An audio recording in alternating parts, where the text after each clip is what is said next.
Bine v-am regăsit, dragilor din Zodia Săgetător, oriunde v-ați afla.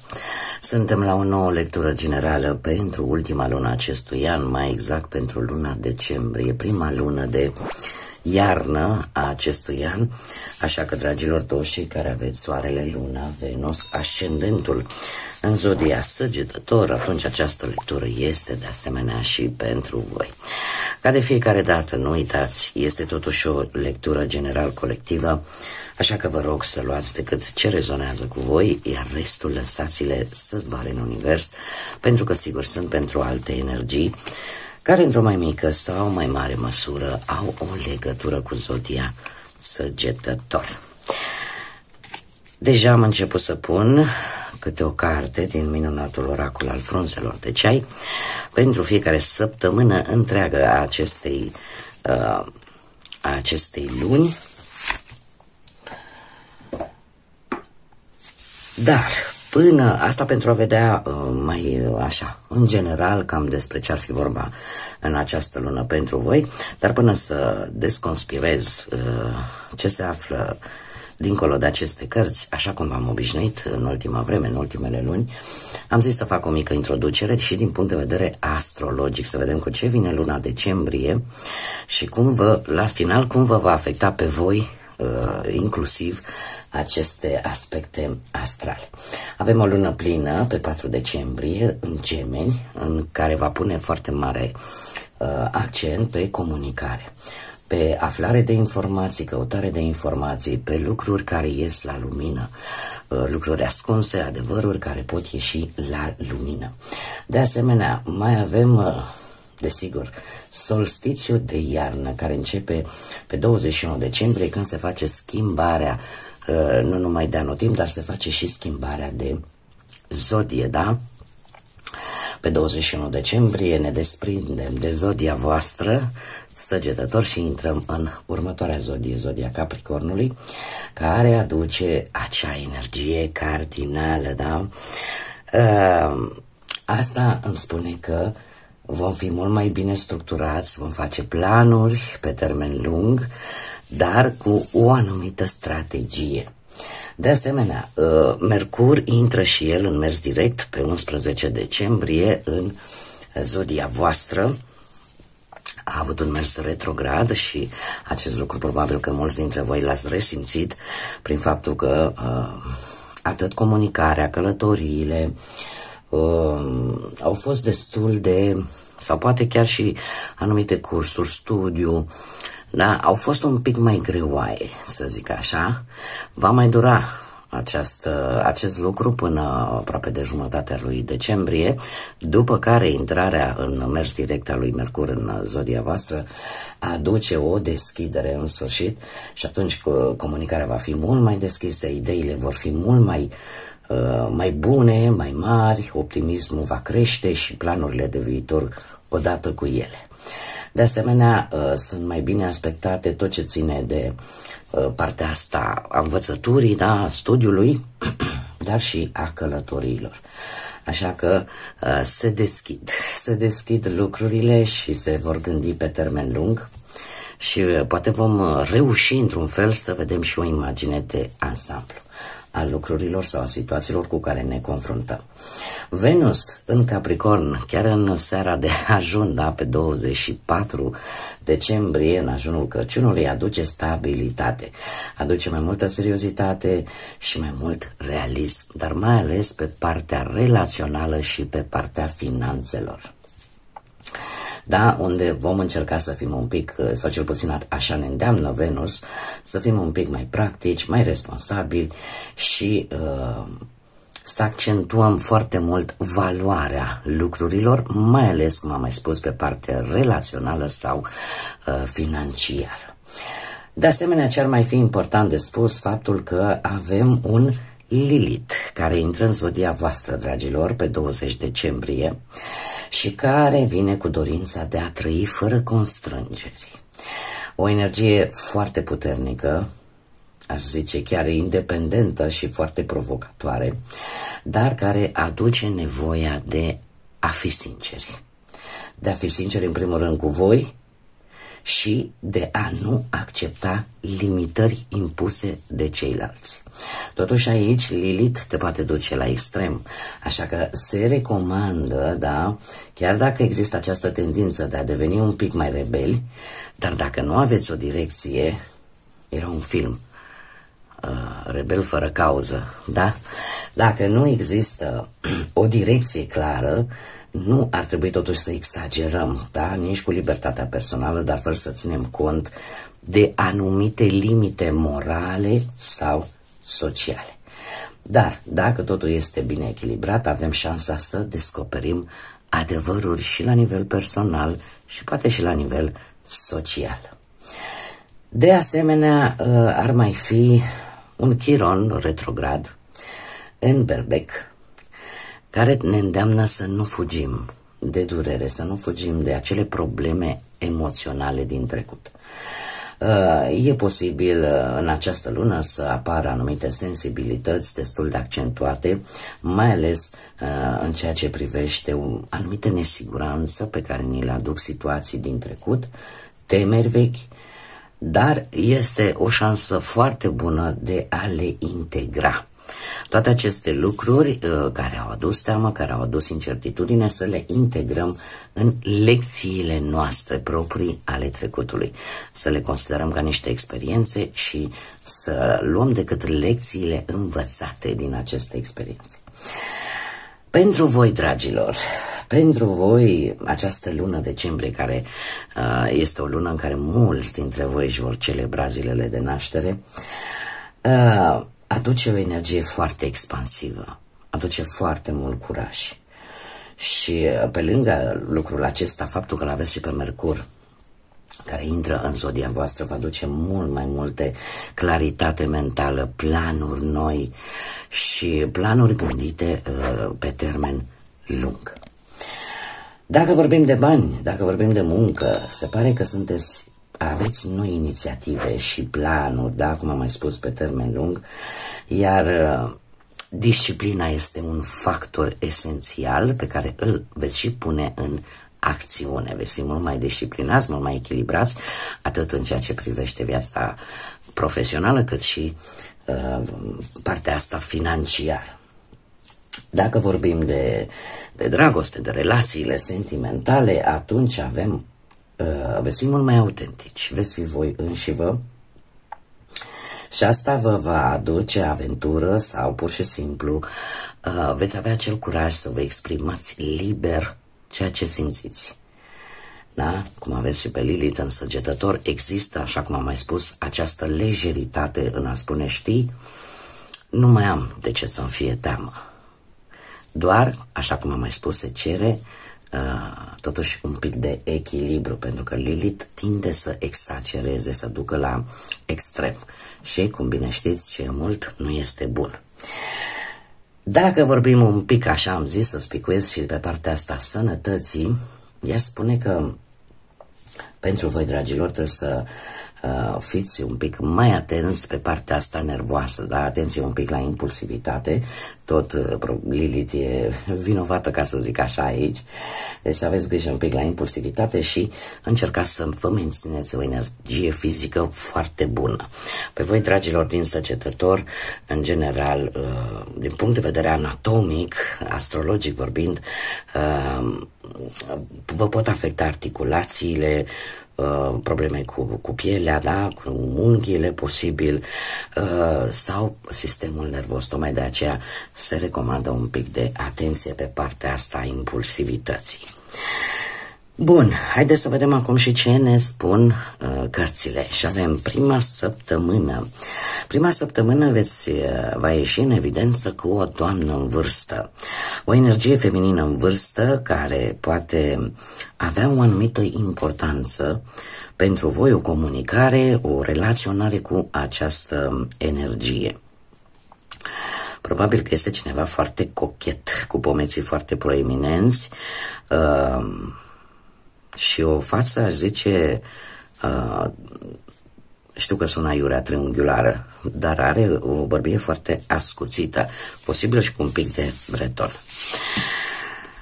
A doua săptămână vine cu jugul. Se pare că simți că ceva te trage în jos sau pur și simplu simți anumite frustrări. Ca și cum ceva nu-ți merge așa cum tu îți dorești și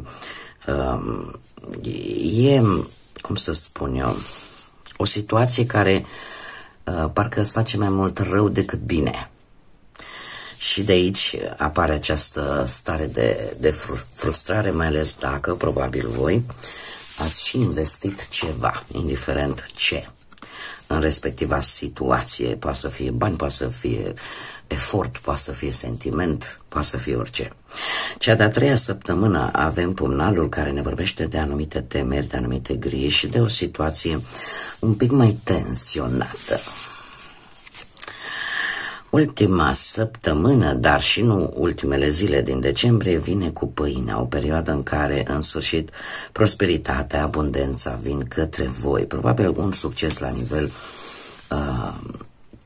financiar sau probabil că aceste două situații, într-un fel sau altul, își vor găsi o rezolvare până la sfârșitul lui decembrie.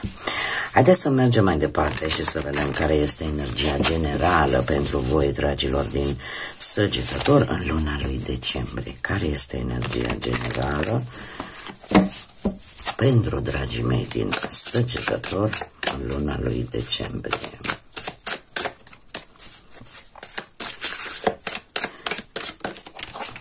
Ia să vedem. Ei, și aveți o lună nouă în Pești, care ne spune în felul următor. Sapă în interiorul, în intuiția ta și lasă imaginația să te ghideze. E vorba de intuiție, e vorba de vise, e vorba de imaginație.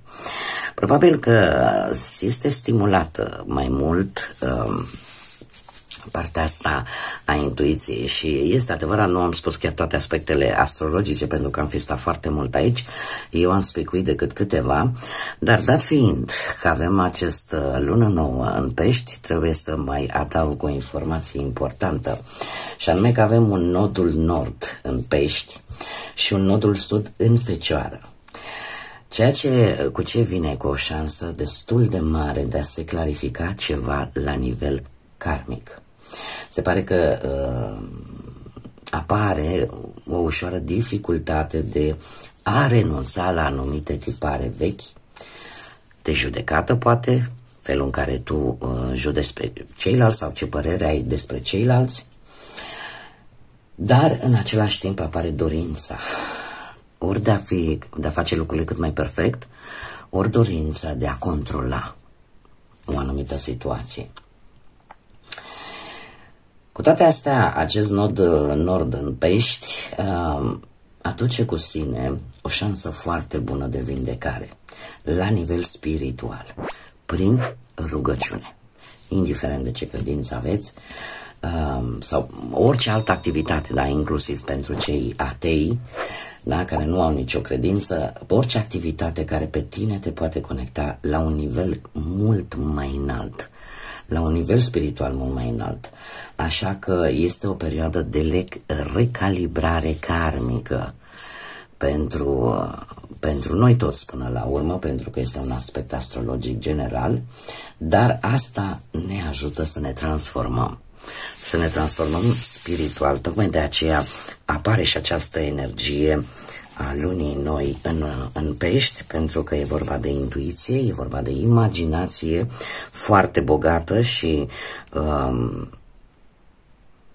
cred că n-ar fi rău ca în această lună să vă lăsați oarecum ghidați și de ce vă spune propria voastră intuiție, acea voce interioară care de multe ori vorbește în tăcere, dar poate încearcă să vă comunice ceva. Și un exemplu viu, pentru că toată lumea vorbim de intuiție, dar ce este intuiția până la urmă?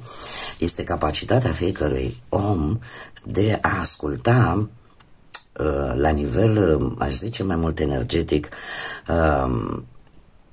acea voce care îi spune, știi, când nu te simți bine într-un anumit loc și simți o apăsare și simți că nu e ok, aceea e o energie nocivă unde te afli și atunci protecția ta este ostașul, ca să zic așa, nevăzut, dar simțit al fiecăruia dintre noi care spune, știi, e mai bine să te îndepărtezi. Sau când ai de-a face cu persoane nocive, cu o energie nocivă, simți acea dorință de a te îndepărta, că ceva nu e în regulă, nu te simți confortabil, nu te simți comod. Este de fapt intuiția care încearcă să spună că ceva nu e în regulă acolo și că poate ar fi mai bine să te îndepărtezi. Așa cum, de multe ori, pur și simplu, simți că dacă ai căuta într-un loc, ai găsit ceea ce tu cauți. Da? Sau că ceva nu este în regulă. Bun. Haideți să vedem ce ne spune și tarotul. Ce vine pentru dragii mei din Săgetător în luna lui decembrie, atât pe plan profesional, financiar sau sentimental?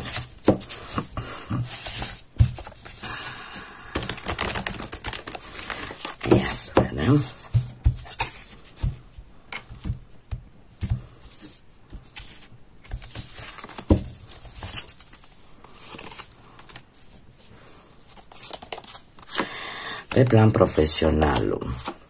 Pe plan profesional, se pare că există un ușor blocaj, dar un blocaj care te va ajuta să vezi lucrurile într-un mod cu totul și cu totul diferit. Nu începeți luna extraordinar de bine cu acest 10 de spade. De ce? Pentru că ideile nu sunt tocmai constructive, se pare că parcă nimic nu-ți merge și simți nevoia ca o situație legată de cariera ta profesională într-un fel sau altul să se termine. Simți nevoia să te eliberezi de anumite gânduri negative care se pare că te vor bloca pentru o perioadă de timp sau te-au blocat pentru o perioadă de timp. Avem spânzuratul care îmi vorbește de sacrificiu posibil și de faptul că ori nu ai putut să vezi lucrurile foarte clar din punctul ăsta de vedere al muncii, ori nu vrei să-ți asumi anumite riscuri și sunteți mulțumiți cu situația în care vă aflați în acest moment. Dar, de asemenea, mai poate simboliza și un blocaj din cauza unei îndoieli. De ce? Pentru că voi ați vrea să faceți ceva, dar să nu puteți din cauza altor lucruri sau altor situații. Eu aș spune că lucrurile depind nu numai de tine, cumva. Chiar dacă ați vrea să schimbați ceva pe planul ăsta al muncii, cumva parcă nu depinde de voi în totalitate, depinde și de alte persoane. Sau de alți factori. Da? Avem totuși arcanul major, moartea, care nu trebuie să vă sperie, este situația asta se va încheia într-un mod, zic eu, fericit. Și haideți să vedem dacă va fi așa. Desigur că așa va fi. Deci această situație, acest blocaj, această stare care v-a cam dat târcoale, acest pesimism, toate aceste îndoieli se vor termina în această lună cu moartea care vine cu finalizare. Da? Finalizare și o schimbare totală, radicală, care va apărea în viața voastră profesională. Dar desigur care vă va obliga să schimbați poate anumite idei, anumite, cum să spun eu, atitudini și vă va face să fiți un pic mai duri posibil ori în luarea deciziilor, ori vis-a-vis de relațiile voastre cu șefii, cu colegii sau cu asociații, sau în momentul în care încercați să faceți o colaborare, da, veți fi mult mai duri. Iar această regină de bâte, care vă poate reprezenta foarte bine pe voi, vine de asemenea cu energie. Deci sunteți mult mai carismatici, mult mai independenți, mult mai plini de energie, cu intuiție foarte puternică, da? Am văzut asta din energia generală. Sunteți, cum să spun eu, veți atrage, veți fi ca un magnet și veți atrage lucrurile bune, cel puțin pe plan profesional, pentru voi. Și ce este cel mai important, tocmai cum ce am povestit, că intră și Mercur în zodia voastră, care aduce o comunicare foarte bună. Vă folosiți istețimea, sunteți foarte siguri pe voi și nu veți avea teamă să acționați. Dar, în același timp, vă veți și apăra convingerile cu o tărie foarte dominantă și foarte intensă. Acest lucru se poate întâmpla până la sfârșitul acestui an implicit al lunii decembrie sau chiar în prima perioadă a lunii ianuarie anul viitor. Mergem mai departe și haideți să vedem pe planul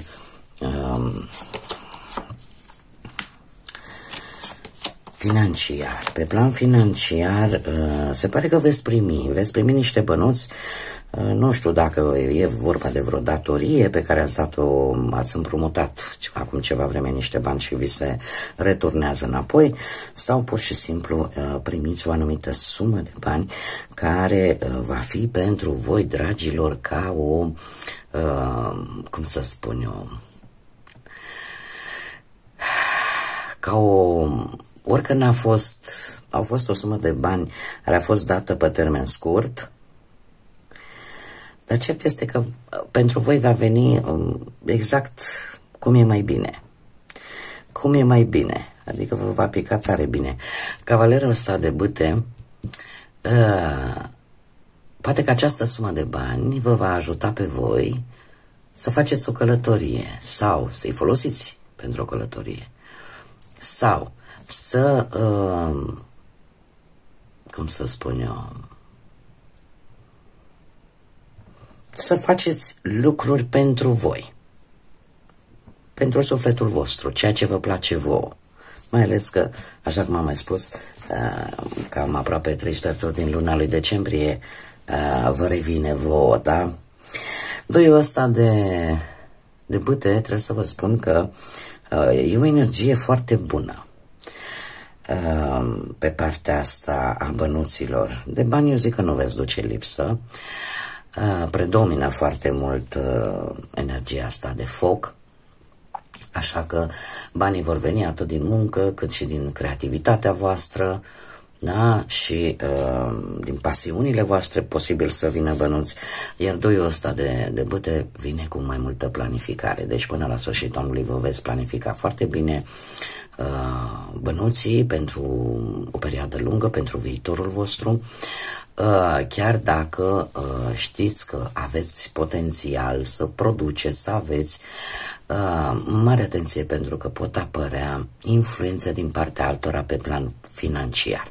Așa că fiți un pic strategi și luați în calcul că în momentul în care alții te pot influența în ceea ce privește finanțele tale, pot exista și consecințe. Și de lucrul ăsta va trebui să țineți cont. Dar, pe general, mie mi-apare că de bani nu veți duce lipsă. Haideți să vedem cei care sunteți deja într-o pereche. Avem steaua, avem o 7 de monede, o dorință de-a voastră aprigă, legată de relația voastră, și un 8 de monede. Dragii mei, dragi, se pare că în această lună decembrie nu veți duce lipsă de cadouri destul de, cum să spun eu, scumpe, da? Sau care au o valoare.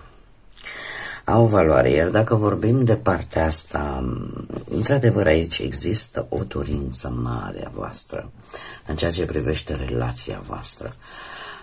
Aș putea să zic că lucrurile, cel puțin la începutul lunii, vor fi foarte fluide, da? Va exista speranță, va exista sentimente, poate veți avea ieșiri, nu știu, mai mult în natură. Există dorința de a avea o relație cât mai lungă, da? Dar e posibil, pentru unii dintre voi, poate să fiți un pic prea îngăduitori și să dați, poate, dovadă de prea multă inocență, așa, sau credibilitate, ca să zic așa.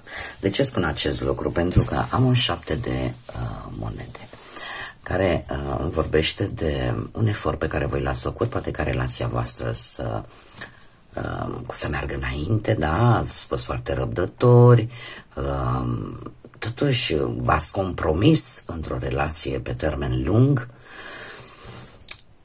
dar și cu 8-ul ăsta de monede aici,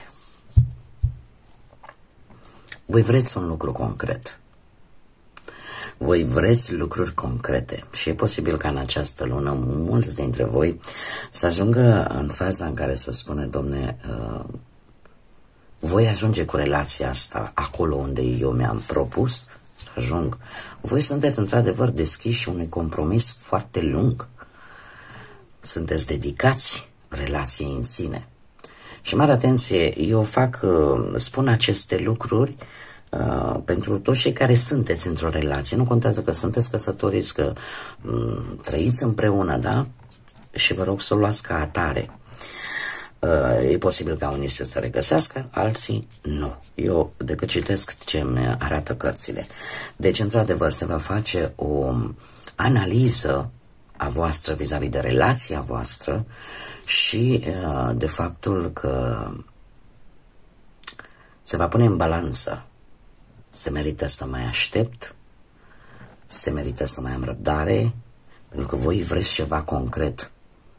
Voi vreți să vi se spună ceva real. Nu mai merge cu zăhărelul, ca să zic așa. Pentru că ați investit. Ați investit sentimente, ați investit timp, iubire, emoție.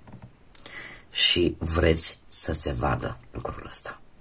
Să se vadă rezultatul acestor investiții, ca să zicem așa, pe care voi le-ați făcut. Este dorința voastră cea mai arzătoare. Și veți intra în această lună destul de optimiști, destul de transparenți, destul de modești, destul de plini de speranță.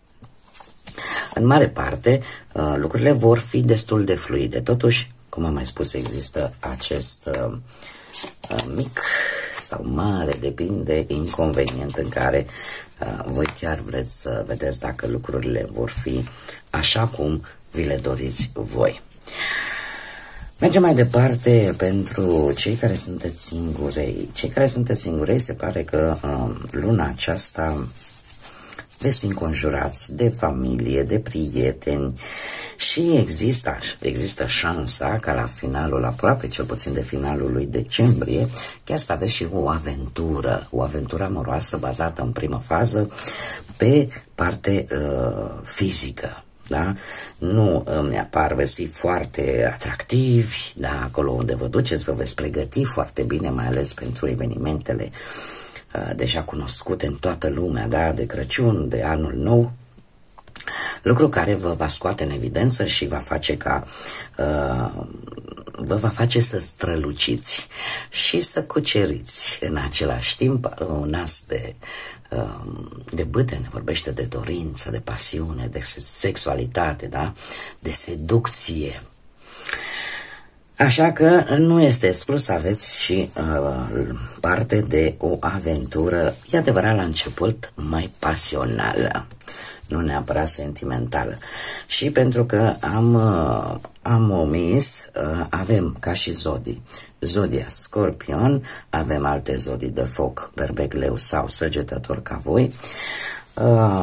Stați așa,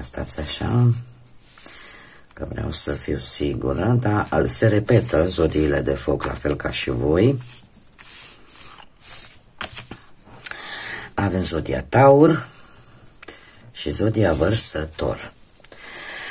Deocamdată. Haideți să vedem acum și ce inițiale de nume, prenume, pseudonim sau porecle de persoane cu care voi veți interacționa și care vor avea o anumită importanță pentru voi. Haideți să vedem. Și avem litera F, litera J, litera P, litera Q, litera P, încă o dată, litera G, litera V și litera K de la kilogram. Ca și zodii în afară de cele pe care tocmai vi le-am enunțat, a zice că avem zodii de foc, să repetă încă o dată, Berbec, Leu, Săgetător, ceva zodii de apă, Rac, Pești, Scorpion și, adevărat, mai puțin, dar nu deloc, zodiile de aer, Gemeni, Balanță sau Vărsător. Noi mergem mai departe și haideți să vedem ce mesaj important am pentru voi, dragilor, pentru această lună decembrie. Care este mesajul important pentru dragii mei din Săgetător în luna lui decembrie? Un mesaj, te rog, pentru dragii mei din Săgetător. Opa! Ia să vedem. Avem chiar două. Avem numărul 14 sau numărul 5. Avem judecata și ne se spune că sufletul caută acea pace interioară în mai multe zone ale vieții.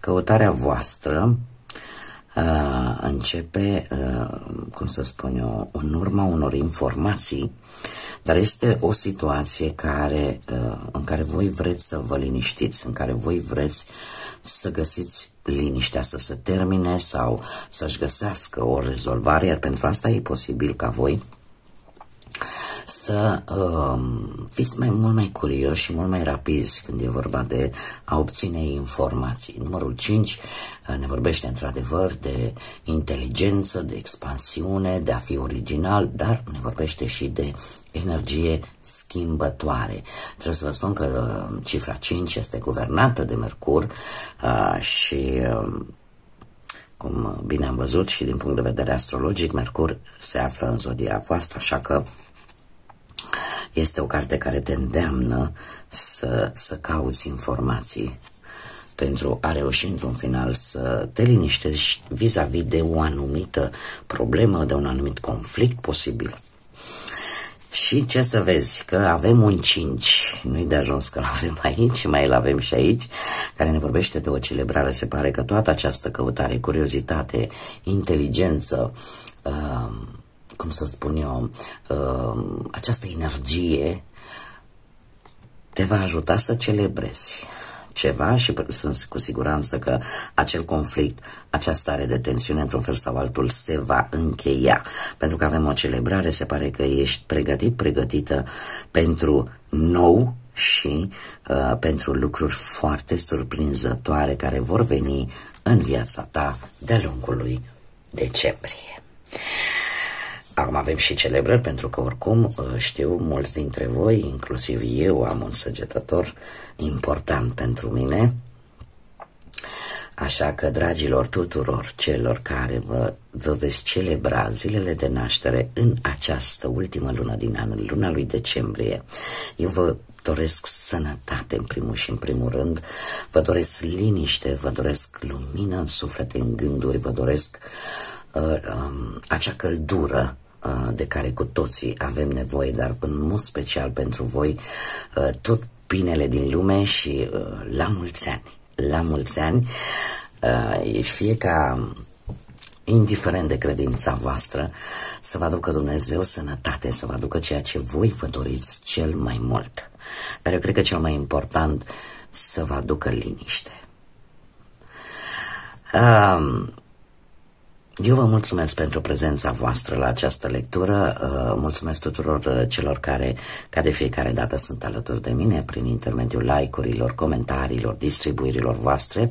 Sunteți minunați și, desigur, îi aștept și pe ceilalți care poate încă nu s-au abonat. Dacă ați rezonat, dacă v-a plăcut, dacă mai doriți să vedeți astfel de lecturi, nu ezitați, abonați-vă, este gratuit.